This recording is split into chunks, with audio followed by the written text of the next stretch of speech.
구독자 여러분 반갑습니다. 돈폭의 부동산 시작합니다. 오늘은 해줄 듯 말 듯 계속되는 규제 완화에 대해 이야기해 보도록 하겠습니다. 이전 정부에서 과도한 규제 정책으로 시장의 기능이 정상적으로 작동하지 못했습니다. 이를 바로잡기 위해 완화 정책을 사용하고 있는데 부동산 시장이 어떻게 움직일지 한번 보도록 하겠습니다.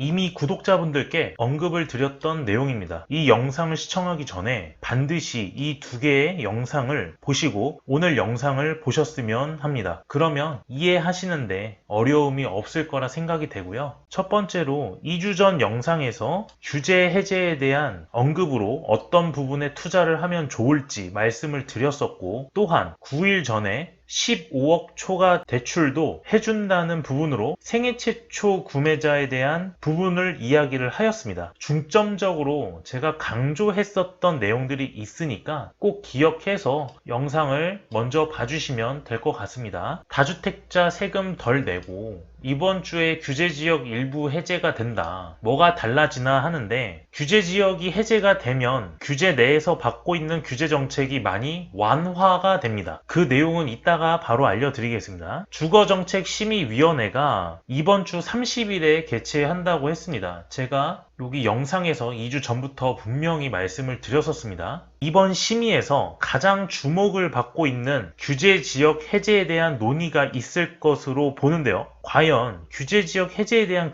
기대감이 있는 지금 과연 될지 그 여부가 궁금합니다. 규제에서 비규제로 규제 지역을 완화하는 건 좋은 정책이지만 이전 정부의 정책을 완화하는 기조라 뭔가 더 복잡해지고 알아야 할 것들이 더 많아지고 있습니다. 머니투데이에서 가져온 표입니다. 참고로 대구 수성구는 투기과열 지구입니다. 제가 종합적으로 얘기를 드릴 거예요. 어쨌든 투기과열 지구든 조정대상 지역이든 비규제 지역으로 해제가 되면 이 내용만 보시면 될 것 같고요. 양도세, 비과세 부분을 보면 1주택자와 일시적 2주택자로 나뉘고 있습니다. 비규제 지역에서 2년 보유만 하면은 양도세, 비과세를 받을 수가 있고요. 일시적 2주택자는 B라는 주택을 구입 후에 기존 주택, 즉 A주택을 3년 내에 매도하기만 하면 비과세 혜택을 받습니다. 그리고 또한 여기 LTV 부분도 나와 있죠. 주택가격 9억 이하로 나와 있는데 대출 규제 또한 완화가 됩니다. 조정대상 지역은 대출 규제를 그냥 보시면 될 것 같고요. 투기과열지구는 9억 이하가 40%,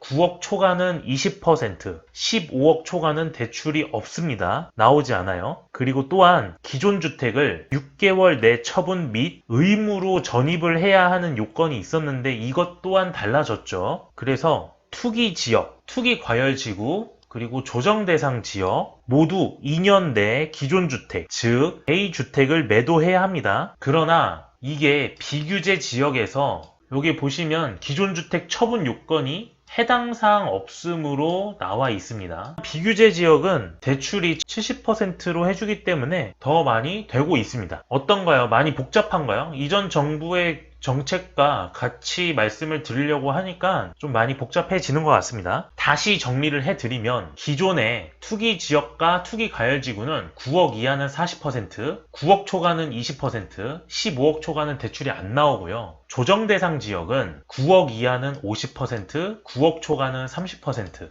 실수요자는 5억 이하 70%, 8억 이하는 60%까지 해당이 됩니다. 규제 지역 내에서는 기존 주택 6개월 내 처분 및 전입 요건이 의무로 있었는데 이 의무를 윤 정부에서 6.21 정책 이후에 6개월에서 2년으로 완화가 되었고요. 전입 요건 의무는 사라졌습니다. 비규제 지역 내 9억 이하는 70%의 대출이 가능하고요. 기존 주택 처분 요건은 없습니다. 보시면 머릿속으로 정리가 깔끔하게 되실 거라 생각이 됩니다. 미분양 최대, 지금 현재 가장 관심사는 대구 지역일 수밖에 없겠죠. 조정 대상 지역 해제되나 국토부가 이번 주에 결정한다고 합니다. 대구에서 수성구를 제외한 나머지 지역은 전부 다 조정 대상 지역에 편입이 되어 있고요. 대전, 세종, 대구의 수성구는 전부 다 투기과열지구로 편입이 되어 있습니다. 정부의 부동산 규제로 거래가 침체되고 있고 거래량도 하락하고 있다. 집값이 하락하고 있으니까 이거 너무 우리들한테 불합리한 게 아니냐 이렇게 해서 규제를 해제해달라고 요청사항이 빗발치고 있습니다. 규제지역 해제를 요구한 곳은 대구, 세종, 전북 전주, 전남 여수, 충남 천안, 울산 중구, 경기 김포 등 이러한 순서대로 요청을 하고 있었고요. 제 생각에 1순위로 대구, 세종, 천안 정도가 유력하지 않을까 보입니다. 정부의 현재 기조로 봤을 때 이거를 전체 다 규제 지역을 해제해준다는 거는 무리가 있어 보이고요. 많으면 뭐 한두 군데 정도까지는 풀어서 상황을 지켜보면서 부동산 시장을 계속 주시할 것으로 보여집니다. 이후에 수요가 급증하게 되면 부동산이 또 상승하는 시기가 나올 거란 말이죠. 그럼 이러한 사례가 나오지 않고 가격이 오히려 진정된다면 차근차근 규제 지역을 하나씩 해제될 가능성도 있어 보입니다. 그래서 앞으로의 행보가 중요하다고 볼 수 있겠습니다. 이번 주 30일에 심의위원회가 있으니까 그거를 주목해서 보시면 될 것 같아요. 대구는 좀 해줘야 하는데 심각한 상황이긴 합니다. 여러분들께서 아시다시피 무조건 상승하는 것도 무조건 하락하는 것도 시장에는 좋지 않습니다. 제일 베스트인 시나리오는 물가 상승률, 즉 인플레이션만큼 주택가격이 상승하는 게 가장 베스트인데 지금까지 그렇지 않은 비정상적인 모습이어서 문제가 되었던 거죠. 대구분들께는 죄송하지만 악재가 많은 대구 부동산 시장입니다. 현재 대구 상황은 전국적으로 대출 규제와 금리 인상으로 수요는 감소하고 있고요. 그만큼 관망하는 사람이 늘어나고 있습니다. 그렇다 보니 거래량이 감소가 되면서 가격이 계속 빠지고 있는 상황입니다. 대구 상황이 그렇고요. 또한 이것만 진행이 되면은 괜찮을 텐데 여기에 입주 물량까지 정말 많이 증가하고 있고 미분양 아파트도 많이 늘어나고 있습니다. 올해 4월 말 기준으로 대구 미분양 아파트는 6,800가구로 17개 광역특별시 중 가장 많은 지역이다. 또한 청약 경쟁률도 0.89대 1로 가장 낮았다. 1대1의 수치도 미달나는 사태가 벌어지고 있는 시장이라고 보시면 됩니다. 그러니 대구는 규제 지역에서 비규제 지역으로 좀 해줘야 될 것 같고요. 비규제 지역으로 된다고 하면 전매 제한이 많이 풀어진다고 하면 청약 시장도 한결 가벼워질 가능성이 높아 보입니다. 또한 그 지역에 꼭 거주해야 하는 사람들도 있기 때문에 그런 사람들한테는 뭐 어쩔 수 없이 청약 시장을 이용할 수밖에 없겠죠. 그리고 비규제 지역이 되면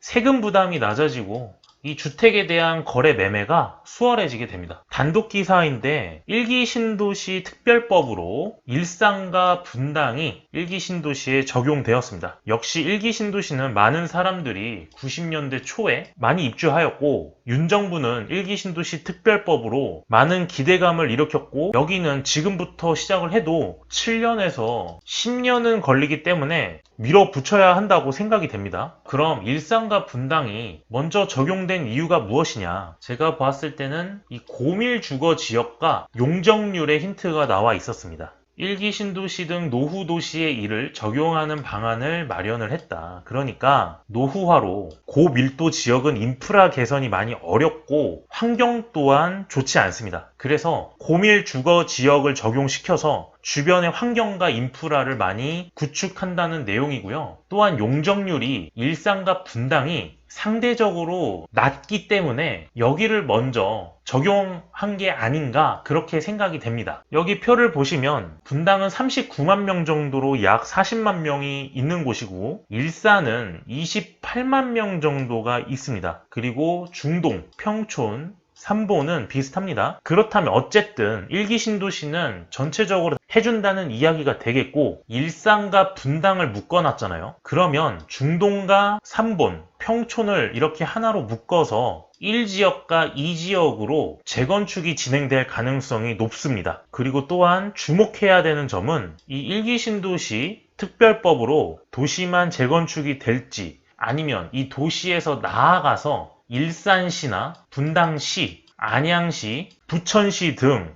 이렇게 크게 확대를 해서 복합 사업으로 개발을 할지는 조금 더 지켜보아야 하는 점입니다. 지금까지 완화된 내용을 큰 틀에서 살펴본다면 생각보다 규제 완화가 많았는데, 그 내용을 살펴보시면 대출 규제 완화는 3분기부터 시작합니다. 이는 정확한 날짜는 나오지 않았는데 아마도 8월 이후에 250만 호의 공급 로드맵이 발표가 되면 대출 규제 완화는 적용될 거라 저는 보고 있습니다. 두 번째는 분양가 상한제 규제 완화입니다. 구체적인 방안과 내용만 나오면 되는 것이라서 법안이라 손질로 진행될 가능성이 높습니다. 세 번째는 유주택자 종부세 완화 건입니다. 1주택자, 다주택자 관련해서 세금 부담을 완화해 준 거는 사실이고, 또한 공시지가의 인하로 40% 할인이 적용되었기 때문에 1주택자는 확실한 종부세 부담을 덜어주었죠. 네 번째로 일기 신도시 특별법 시행입니다. 일기 신도시는 진행하는데 제 생각에 최소 7년에서